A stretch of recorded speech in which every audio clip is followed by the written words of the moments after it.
Titles say 2%. That's the slice of your DNA that actually builds proteins, the microscopic machines of life. So what's the other 98% doing? Napping. Myth. It's junk. Fact. It's encrypted. Not with a password. With layers of biology we're still decoding.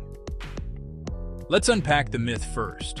When scientists first mapped the human genome, they found surprisingly few protein-coding genes. Cue the headlines. Junk DNA. But junk was really we don't know yet. Here's the fact. The non-coding 98% is a vast operating system. Switches, dials, regulatory elements tell the 2% when, where, how loudly to speak.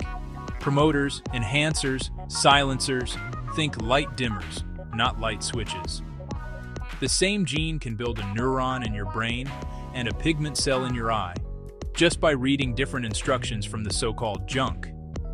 Then there's structure. DNA doesn't float like spaghetti. It folds into 3D neighborhoods. Loops bring distant pages of the genome face to face, so an enhancer can whisper to a gene across town. That 3D architecture is like a city, same buildings, different map, different life. Non-coding RNA, tiny RNAs fine-tune gene volume, long RNAs scaffold machinery. They don't make proteins, they make decisions. And the repeats, the echoes, the ancient stowaways called transposons. Yes, they're messy. But evolution repurposes mess. Some repeats become regulatory hubs, stress sensors, raw material for new tricks. So why call it encrypted? Because the message is real, but the grammar is layered. DNA letters, epigenetic marks, chemical sticky notes saying, read this or skip that.